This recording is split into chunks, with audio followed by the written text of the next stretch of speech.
وہ شخص کون تھا جس نے اپنی زندگی کے 99 قتل کیے تھے، مگر اس میں ایسی کون سی خوبی تھی جس کی بنا پر اللہ تعالیٰ نے اس کے 99 قتل کرنے کے باوجود بھی اسے معاف فرما دیا تھا۔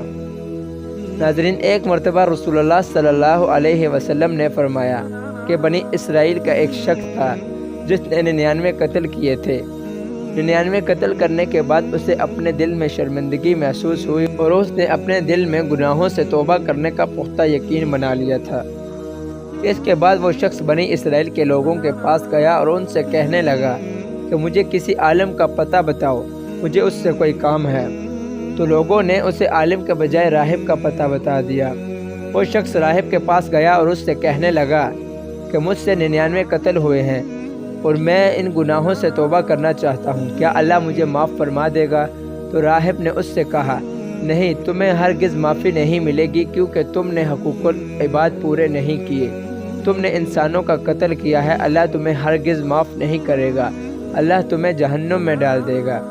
اس راہب نے اس شخص کو اتنا برا بھلا کہا کہ اس شخص نے غصے میں آ کر اپنی تلوار کھینچی اور اس راہب کا قتل کر دیا۔ اب اس شخص نے 100 قتل کر دیے تھے۔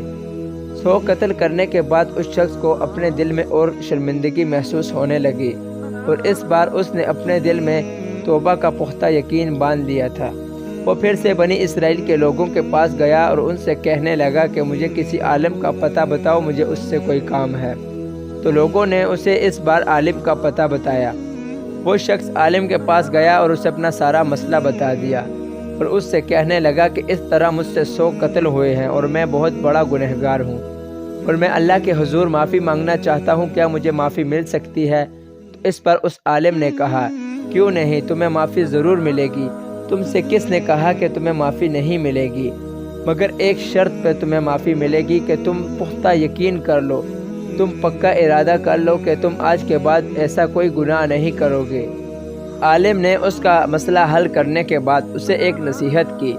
وہ نصیحت یہ تھی کہ تم یہ علاقہ چھوڑ دو اور تم کسی دوسرے علاقے میں ہجرت کرو، یہ علاقہ برے لوگوں کا ہے، اگر تم یہاں پر رہو گے تو تم دوبارہ یہ گناہ کرنے میں مشغول ہو جاؤ گے، یہ علاقہ اچھے لوگوں کا نہیں، تم دوسرے علاقے میں چلے جاؤ، وہاں نیک لوگ ہیں، تم جب تک وہاں رہو گے تم کوئی گناہ نہیں کر سکو گے۔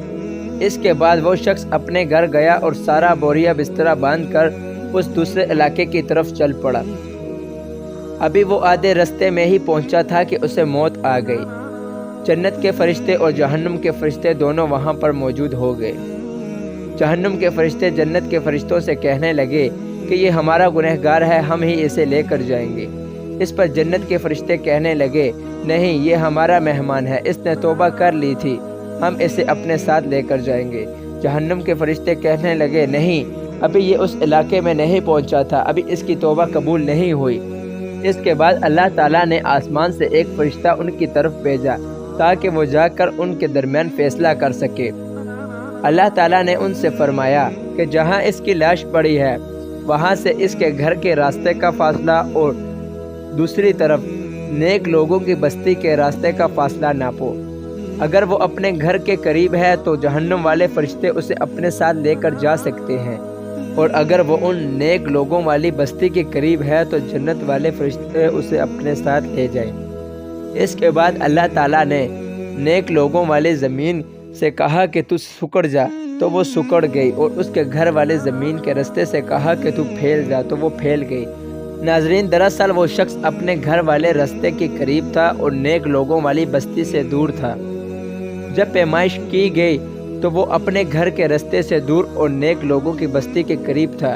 اس کے بعد اللہ تعالیٰ نے فرمایا کہ یہ جنت کا مہمان ہے، اسے اپنے ساتھ لے آؤ۔ ناظرین، گناہ چھوٹا ہو یا بڑا، اللہ تعالیٰ نے فرمایا ہے اگر انسان اتنے گناہ کر لے کہ اس کے گناہ زمین سے لے کر آسمان کی بلندیوں کو چھو لے، مشرق سے لے کر مغرب تک ہی کیوں نہ پھیل جائیں، اگر وہ صدق کے دل سے مجھ سے معافی مانگے اور اپنی آنکھ سے ایک آنسو کا قطرہ صدق کے دل سے نکالے تو میں غفور الرحیم ہوں، میں اسے معاف کر دوں گا۔ ناظرین، اسی واقعہ کے اہتمام پر میں امید کرتا ہوں کہ آپ کو میری ویڈیو بہت پسند آئی ہوگی، اور میں آپ سے اتنی گزارش کرتا ہوں کہ آپ میرے چینل مدثر وائس کو ضرور سبسکرائب کریں اور ساتھ ہی دیے گئے بیل آئیکن کے بٹن پر ضرور کلک کریں تاکہ ہماری ہر نئی ویڈیو کی معلومات بآسانی آپ کو مل سکے۔